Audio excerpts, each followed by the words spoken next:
Senopati mengangguk, kemudian menatap ke sekelilingnya sambil menepuk-nepuk batu besar hitam lagi licin yang ia duduki, yang ia sebut Watu Gilang. Beberapa waktu kemudian, Senopati memerintah para pembantunya untuk membawa Watu Gilang tersebut ke kota gede. Kelak Watu Gilang itu akan dijadikan dampar kencana, tempat penobatan raja-raja negeri Mataram.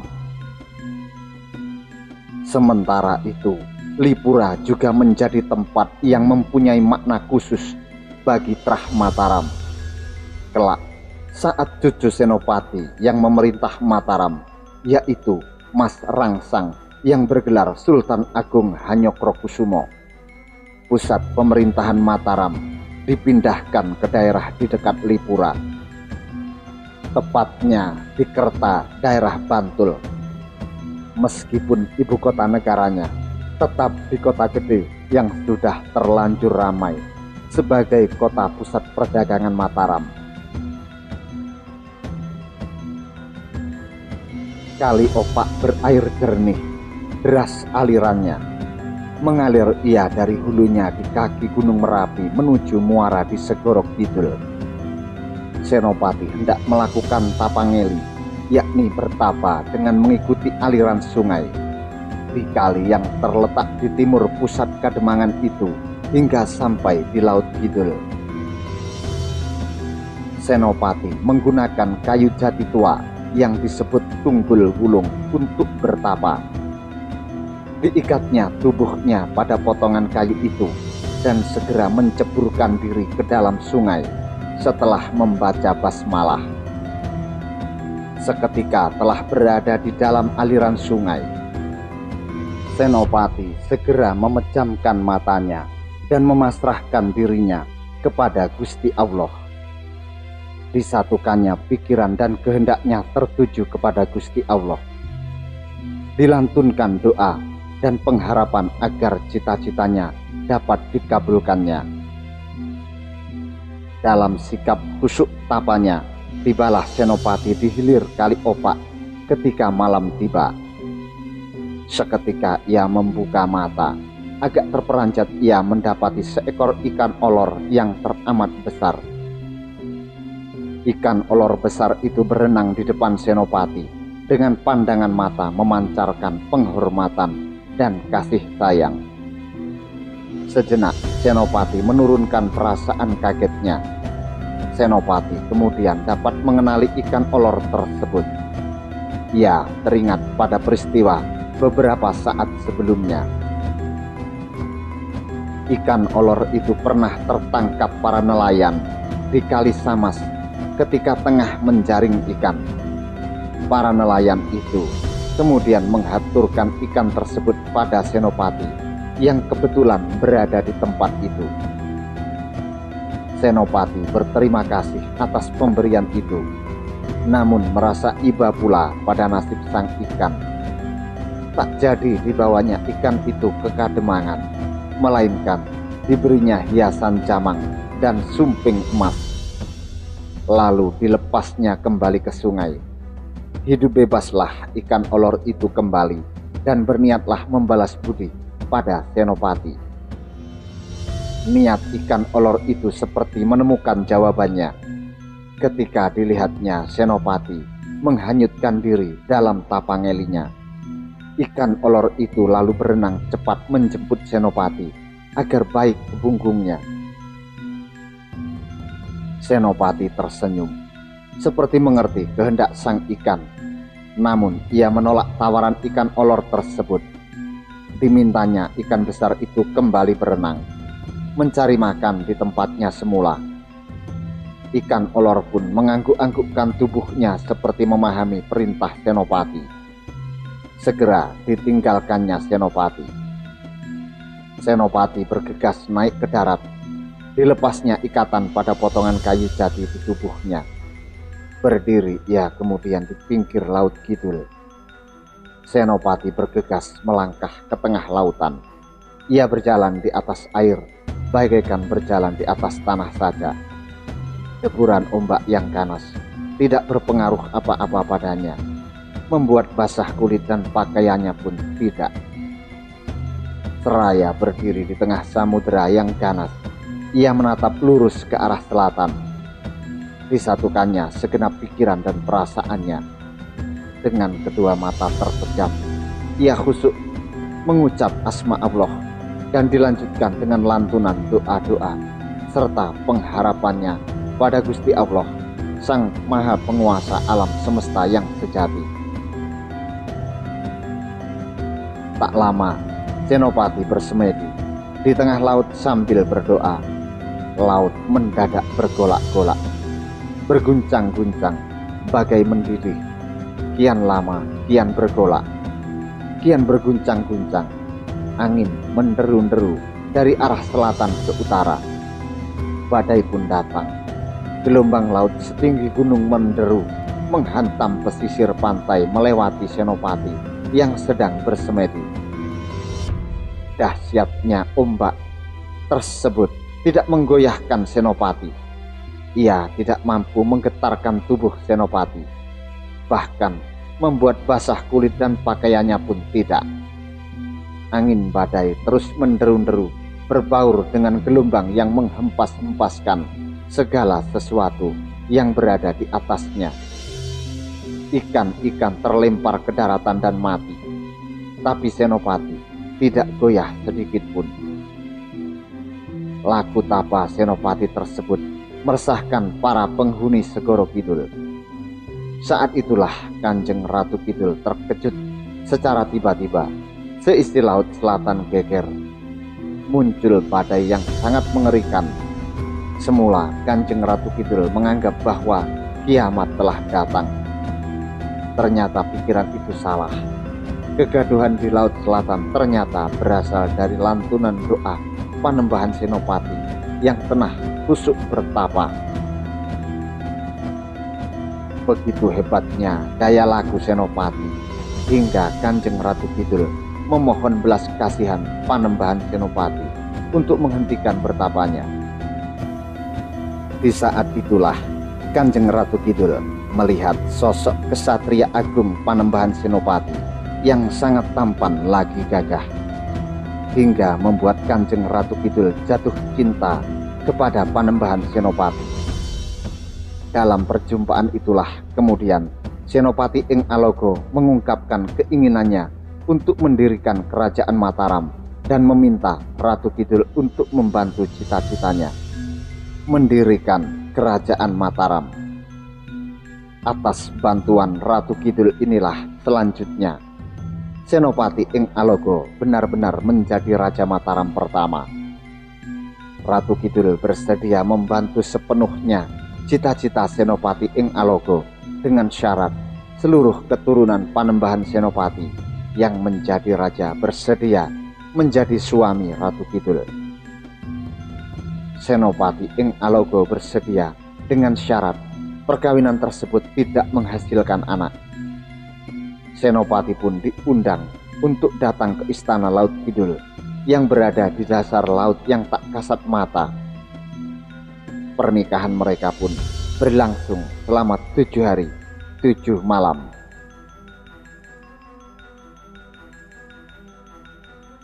Setelah 7 hari 7 malam, Senopati berencana untuk pulang ke Mataram. Nyi Ratu Kidul pun mengantarkannya sampai ke permukaan Laut Kidul dengan menggunakan kereta kencana kebesarannya.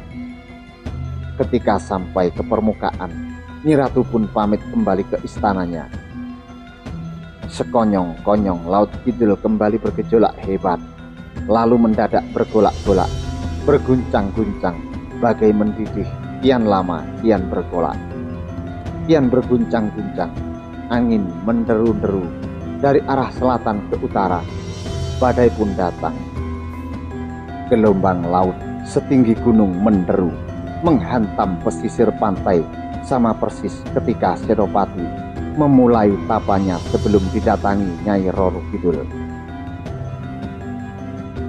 Suara deburan ombak dan badai semakin menggila, tapi tiba-tiba satu tembang yang merdu mengalun lembut menggugah batin Senopati. Suaranya yang lembut itu mengalun, mengalahkan dahsyatnya deburan gelombang dan badai menusuk-nusuk kuping Senopati dan melesak bersarang tepat di sanubari putra angkat Sultan Pajang tersebut. Begini kata-kata yang terlantun dalam tembang tersebut. Tidak ada yang sakti di muka bumi. Yang sakti hanyalah Gusti Allah. Tidak ada manusia suci di jagat ini. Yang maha suci hanyalah Gusti Allah. Tidak ada yang paling kuasa di Mayapada. Yang maha kuasa hanyalah Gusti Allah. Senopati yang masih berjalan di atas permukaan laut kidul yang sedang menggila itu langsung celinguan mencari sumber suara yang mengalunkan tembang yang memuja Gusti Allah, sekaligus mengingatkan manusia itu terus mengalun. Menggema ke seantero laut tersebut mengalahkan dahsyatnya suara deburan ombak dan badai. Perlahan badai dan gejolak di Samudra Kidul itu mereda seiring terus terlantunnya tembang tersebut. Senopati lalu berjalan ke daratan untuk mencari sumber suara tembang tersebut. Tidak ada manusia yang serba benar di bumi ini. Yang maha benar hanya Gusti Allah. Tidak ada manusia yang bisa adil. Yang maha adil hanyalah Gusti Allah. Maka ingatlah wahai engkau cucu Adam, bahwa Sang Pencipta hanyalah Gusti Allah. Janganlah engkau syirik karena merasa kekurangan. Karena Gusti Allah Sang Maha Pengasih lagi Maha Penyayang. Lantunan tembang itu berakhir setelah alam di pantai Parangtritis tersebut kembali menjadi tenang. Senopati melihat Sunan Kalijogo duduk bersih dekat di tepi pantai, mendapati gurunya yang merupakan alim ulama yang luar biasa berwibawa tersebut. Senopati berjalan menghampiri gurunya itu, kemudian bersujud memohon ampun karena telah memamerkan kesaktiannya. Sunan Kalijaga lalu berkata, "Bangunlah, hai putra Ki Gede Pemanahan. Janganlah menuruti kelemahan hati yang menyuarakan keserakahan. Nyahkanlah bisikan setan itu. Bangkitlah, hai murid Sultan Hadiwijoyo." Senopati lalu bangkit. Sunan Kalijaga kemudian bertanya padanya, "Apakah benar kau sangat ingin menjadi raja yang menguasai tanah Jawa ini?" Senopati mengangguk perlahan. Sunan Kalijaga bertanya lagi, "Meskipun itu berarti kau harus berhadapan dengan guru sekaligus ayah angkatmu Sultan Hadiwijoyo dan berperang dengan seluruh negeri Pajang yang selama ini menjadi negeri tumpah darahmu dan tempat almarhum ayahmu mengabdi." Senopati lalu menundukkan kepalanya. Tubuhnya berguncang, air matanya meleleh, lalu pelan berkata, "Hamba selalu memohon petunjuk kepada Gusti Allah, namun belum mendapatkan petunjuknya. Mungkin Gusti Allah memberikan petunjuknya lewat Kanjeng Sunan." Sunan Kalijogo tersenyum lalu kembali membuka mulutnya. "Baiklah, Senopati, akan kuberikan pelajaran yang amat tinggi dari Kanjeng Rasul untuk mencapai kebahagiaan dunia dan akhirat." Sunan Kalijogo menghela nafas sebelum memberikan wejangannya. Lalu sambil duduk di atas sebuah batu karang, dia memulai wejangannya kepada Senopati. Perang itu sesungguhnya hanyalah suatu alat penghancur untuk menghilangkan kerusakan yang disebabkan oleh kebatilan, diganti dengan yang baru. Timbulnya suatu peradaban itu adalah karena perombakan dari yang silam yang manusia rusak sendiri. agama Islam lahir sebagai agama penutup, tidak akan ada lagi agama yang diridhoi oleh Gusti Allah selain Islam. Kitab suci Al-Quran lahir sebagai pelengkap dari semua kitab suci sebelumnya, yaitu Taurat, Zabur, dan Injil. Memang sudah menjadi takdir yang maha kuasa kalau semua pemeluk agama itu akan ada, dan di antara para pemeluk Islam pun akan selalu muncul perbedaan. Hal itu dikarenakan terbatasnya daya berpikir manusia yang tidak akan pernah bisa menyingkap takdir ilahi. Sambil memandang ke arah laut, Sunan Kalijogo menyedekapkan tangannya lalu melanjutkan ucapannya. Tanpa persengketaan, manusia tidak akan bergairah untuk hidup lebih maju. Tanpa perang pun, semua makhluk akan menemui ajal yang telah digariskan. Setelah itu diganti dengan manusia yang baru untuk meneruskan sisa pekerjaan yang telah mati. Demikianlah seterusnya, seperti alam raya yang terus bergerak, berputar tak pernah diam. Demikian pula pikiran manusia, setiap detik bergerak terus tak pernah berhenti. Manusia sebagai tempat roh akan mengalami masa bayi, kanak-kanak, dewasa, sampai kemudian mati.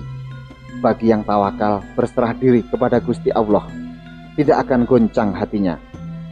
Walaupun tidak perang, alam akan merusak dan menghancurkan kehidupan, agar manusia menjadi sadar bahwa dia tak berkuasa apa-apa di dunia ini. Pandanglah kehidupan di sekitar Kesultanan Pajang, anakku. Mereka itu adalah manusia-manusia yang tak menyadari asalnya dan diperbudak oleh khayalan. Perjalanan hidup manusia tidak bisa tetap. Bagaikan alam, ada terang dan ada gelap, ada panas dan dingin, berubah-ubah sesuai kehendak yang maha kuasa. Usia hidup di alam kasar ini tak ubahnya seperti kedipan mata, cepatnya bila dibandingkan dengan usia alam yang berjuta-juta tahun. Oleh sebab itu, terimalah segala derita, apapun semua cobaan, dengan ikhlas menerima kepada yang telah digariskan oleh Gusti Allah. Sunan Kalijaga lalu mengelus-elus jenggotnya seraya berujar, Atma atau roh itu tak dapat dihancurkan dengan kekuatan apapun. Tak dapat dilihat, tak dapat dipikirkan, tak bisa berubah sifatnya. Tak bisa dibunuh walaupun jasad yang menjadi tempatnya bersemayam dihancurkan. Semua makhluk pada permulaannya tidak tampak. Setelah melalui nafsu birahi antara pria dan wanita disatukan, barulah dibentuk dalam rahim. Setelah dilahirkan, barulah nampak. Semenjak kecil hingga tua bangka, mereka tak menyadari bahwa mereka berasal dari yang tak tampak, yaitu tiada. Kematian menjadi momok ketakutan bagi yang tak mengenal atmanya. Orang seringkali memperbincangkan tentang roh. Meskipun demikian, hanya beberapa orang saja yang mengerti pada sifat abadi itu. Ada dan tiada sama saja bagi siapa yang sesungguhnya mengetahui sejatining kebenaran. Yang menguasai manusia di alam lahir ilahi panca indera, sedangkan Atma adalah pendukung raga seluruhnya. Lahirnya panca indera setelah menjelma menjadi manusia, sedangkan Atma sudah ada sebelum manusia lahir ke dunia.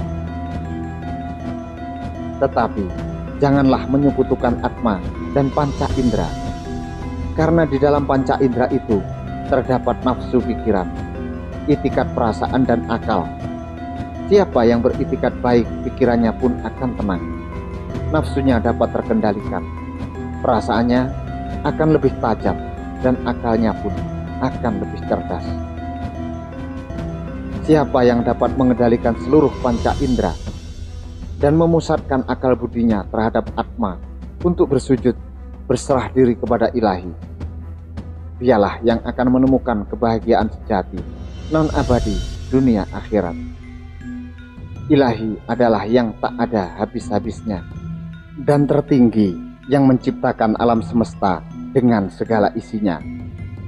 Adi Atma adalah roh suci yang bersemayam dalam diri manusia. Setan adalah nafsu negatif yang menimbulkan nafsu keduniawian. Siapa yang mengingat bahwa Gusti Allah adalah yang paling esa berkuasa, maka dialah yang mengetahui kebenaran. Deru ombak menggetarkan tempat itu. Semakin lama, semakin pasang. Namun Sunan Kalijaga meneruskan wejangannya.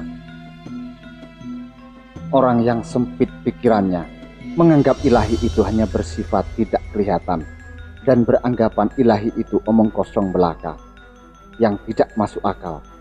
Padahal ilahi ada di mana-mana, dalam segala bentuk dan kekal sifatnya yang memberikan daya berpikir pada seluruh manusia.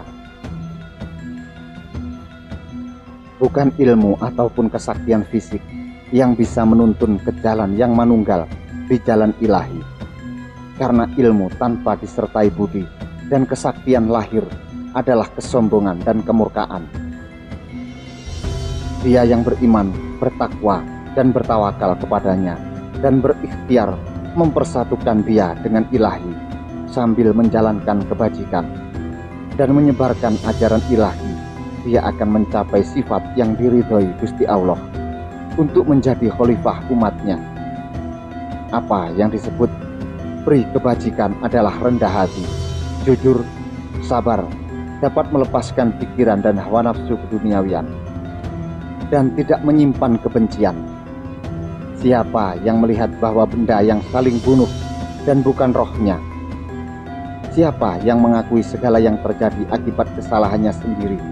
Dialah yang nerima. Bangkitlah engkau, Senopati anakku, kalahkanlah semua musuh-musuhmu, karena engkau adalah alat untuk melenyapkan angkara murka dan membentuk kehidupan yang baru di tanah Jawa ini. Sesungguhnya tanpa peranmu pun orang-orang Pajang yang berlindung di bawah kekuasaan Sultan Hadiwijoyo sudah mati karena diliputi oleh benci dan dendam. Mereka orang-orang yang berlindung di bawah kekuasaan Sultan Hadiwijoyo untuk melampiaskan hasrat serakahnya seperti serigala-serigala yang terkurung api. Sebentar lagi hangus terbakar. Janganlah bersedih hati menghadapi ujian ini, Senopati. Semua yang kukatakan ini adalah ilapat dari Gusti Allah demi memberimu petunjuk atas permohonanmu kepada Gusti Allah siang dan malam. Wahyu Keprabon untuk memimpin umat di tanah Jawa ini telah berpindah dari Sultan Hadiwijoyo kepadamu karena Pajang telah rusak oleh orang-orang yang serakah. Namun ketahuilah, Mataram akan berumur pendek. Dari mulai engkau, anak dan cucumu akan menjadi raja yang sangat kaya. Mataram akan mencapai puncak kejayaannya. Akan tetapi Mataram akan rusak oleh cicitmu karena bersekutu dengan orang-orang asing bertubuh tinggi besar, berkulit putih, berambut seperti rambut jagung yang akan menyengsarakan seluruh umat di tanah Jawa ini. Kerusakan Mataram akan ditandai dengan munculnya bintang kemukus setiap malam. Sering terjadi gerhana matahari dan gerhana bulan. Gunung Merapi sering bergolak dahsyat. Senopati mengangkat kepalanya. Yang Kanjeng Sunan wecangkan benar-benar meresap dalam sanubariku. Hamba bersyukur, ternyata Gusti Allah mengabulkan permohonan hamba dan almarhum ayahanda. Namun yang belum saya mengerti, mengapa di jagat ini begitu banyak aliran kepercayaan? Sunan Kalijaga menjawab, sumbernya hanya satu, seperti sumber air gunung yang sangat bersih, tanpa ada kotoran mengalir ke bawah. Lalu beranak sungai di hulu, dialirkan ke setiap arah untuk dipergunakan macam-macam keperluan, seperti minum, mencuci, mengairi sawah, dan lain-lain, sehingga kotor sulit dibersihkan kembali. Begitupun pengertian tentang Tuhan. Siapa yang memuja Allah Subhanahu wa Ta'ala, dia akan pergi kepada Gusti Allah. Siapa yang memuja dewa, dia akan pergi kepada dewa. Siapa yang memuja jin, dia akan pergi kepada jin. Siapa yang memuja leluhur, dia akan pergi kepada leluhurnya. Namun, tetaplah semua akan kembali kepada yang satu. Sumbernya yaitu Sang Maha Pencipta Gusti Allah. La ilaha illallah, tiada Tuhan lain Allah. Sangkan paraning tumadi, semuanya akan kembali kepada Allah. Innalillahi wa inna ilaihi roji'un. Ada pula orang-orang yang menyerahkan hartanya sebagai bakti kepada ilahi, namun di balik hatinya ia meminta kembalinya yang lebih besar. Itu namanya murka. Ada orang yang berpura-pura memuja ilahi namun mengharapkan upah. Dia tidak akan sampai kepada ilahi. Begitulah pengertian tentang Tuhan, diolah beraneka ragam hasil pengertian akal tanpa budi, iman dan takwa. Tidak demikian dengan orang yang beriman dan bertakwa. Dia akan terus menuju mencari sumbernya. Dia tidak akan terpengaruh oleh kesibukan dan nikmat duniawi yang tercipta dari setan pembawa hawa nafsu yang merusak. Dia akan senantiasa tenang karena ia sadar bahwa semua pergolakan disebabkan oleh setan. Bagaikan orang yang berjalan di lorong gelap gulita yang menemukan pelita, demikianlah orang yang berserah diri kepada Gusti Allah. Satu hal yang maha pasti, semua manusia akan mengalami kebingungan, termasuk dirimu. Kamu akan menghadapi pilihan yang amat sulit dan kamu akan merasa sangat tidak berdaya. Minta tolonglah kepada yang maha pandai, Allah, karena Allah lah yang akan membimbing tanganmu, yang akan membimbing lidahmu.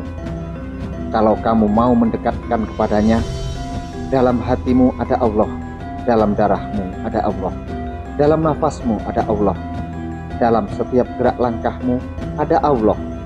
Tidak ada kekuatan lain yang lebih perkasa kecuali Allah. Mintalah pertolongan kepada Allah, mintalah petunjuk kepadanya.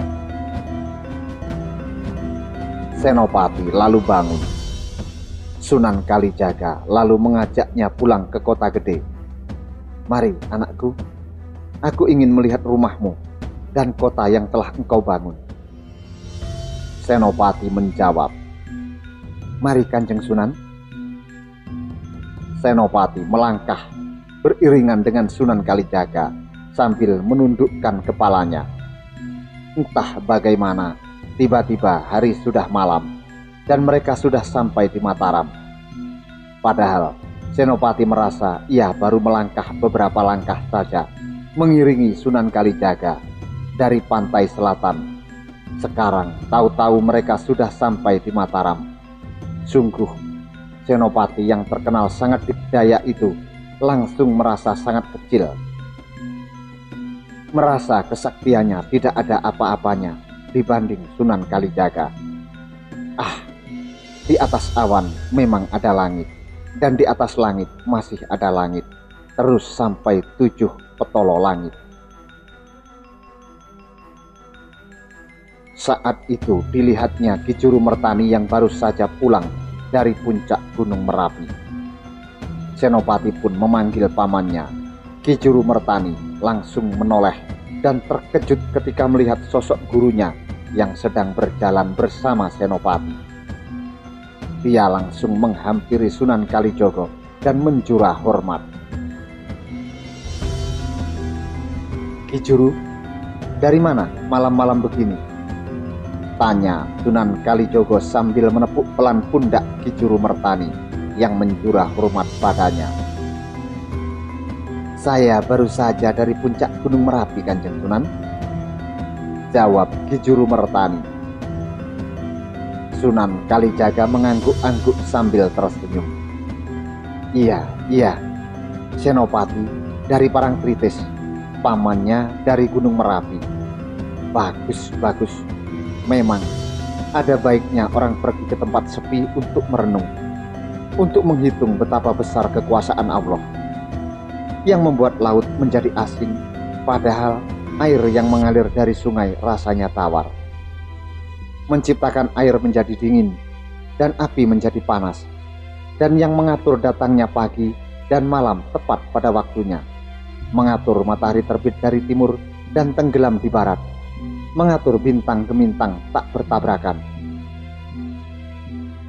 Senopati dan Ki Juru Mertani hanya mengangguk pelan sambil terus menundukkan kepalanya menyimak wejangan dari Sunan Kalijogo. Sunan Kalijogo kemudian menatap teduh pada kedua muridnya tersebut sebelum ia melanjutkan. Dulu Kanjeng Nabi Muhammad juga pernah menyepi di Gua Hiro untuk mendapatkan kebenaran hakiki. Merenung adalah salah satu cara untuk mendekatkan diri dan mendapatkan kebenaran yang hakiki dari Gusti Allah, bukan untuk menyekutukannya. Kembali Senopati dan Ki Juru Mertani mengangguk pelan. Sunan Kalijogo kemudian memegang pundak Senopati. Mana rumahmu, anakku? Di sana, Kanjeng Sunan. Tunjuk Senopati dengan jempolnya. Sunan Kalijogo menoleh lalu memperhatikan rumah Senopati. Bagus, sudah bagus susunannya. Ada pendopo untuk tempat pertemuan sesama manusia. Ada langgar untuk berhubungan dengan Tuhanmu Gusti Allah Subhanahu wa Ta'ala. Tapi masih ada yang kurang. Senopati berpikir sejenak tentang apa kekurangan rumahnya yang dimaksud oleh Sunan Kalijaga. Tetapi ia tak menemukan apa kekurangan yang dimaksud Sunan Kalijogo. Itulah keterbatasan saya, Kanjeng Sunan. Saya sudah berusaha sebaik mungkin, tapi masih ada yang terlupakan. Kami yang masih miskin ilmu ini minta petunjuk kepada Kanjeng Sunan, ucap Senopati. Betul, Kanjeng. Mohon petunjuk Kanjeng Sunan. Silakan Kanjeng Sunan, apa kekurangannya? Tambah Ki Juru Mertani. Pagar. Rumahmu belum ada pagar buminya. Pagar akan melatih kamu menghormati hak orang lain dan mempertahankan hak kamu sendiri. Pagar akan menunjukkan kamu adanya batas-batas di dalam hidup, adanya batas-batas kemampuan manusia. Jelas Sunan Kalijogo. Pagar. Di mana saya harus membuat pagar, Kanjeng Sunan? Tanya Senopati. Ambilkan aku sekendi air dari rumahmu, pinta Sunan Kalijogo. Senopati langsung mengambil sekendi air dari rumahnya oleh dirinya sendiri, lalu memberikannya pada Sunan Kalijogo. Sunan Kalijogo menerimanya, kemudian ia memejamkan matanya sejenak. Lalu Sunan Kalijogo menyiramkan air dari dalam kendi tersebut ke atas tanah sambil berzikir mengelilingi rumah Senopati sampai ia berhenti di satu titik. Senopati dan Ki Juru Mertani segera menghampiri Sunan Kalijogo. Bangunlah pagar keliling dari bata mengikuti air yang aku siramkan ke atas tanah dari kendi ini. Dan disinilah kamu harus membuat pintu gerbang rumahmu. Mumpung masih musim kemarau, buatlah bata sebanyak-banyaknya. Sebab kalau sudah musim hujan datang, lebih baik sawahnya untuk bertanam padi. Ujar Sunan Kalijogo. Terima kasih atas petunjuknya, Kanjeng Sunan. Terima kasih, Kanjeng Sunan, ucap Senopati dengan tulus. Nah, selamat tinggal anakku, aku hendak pulang ke Kadilangu. Pamit Sunan Kalijogo yang diteruskan dengan ucapan salamnya. Senopati lalu membangun tembok pagar keliling rumahnya mengikuti saran yang Sunan Kalijogo sampaikan. Wejangan itu pun diresapinya hingga kelak tiba saatnya ia menjadi raja sekaligus penyebar agama Islam di tanah Jawa ini.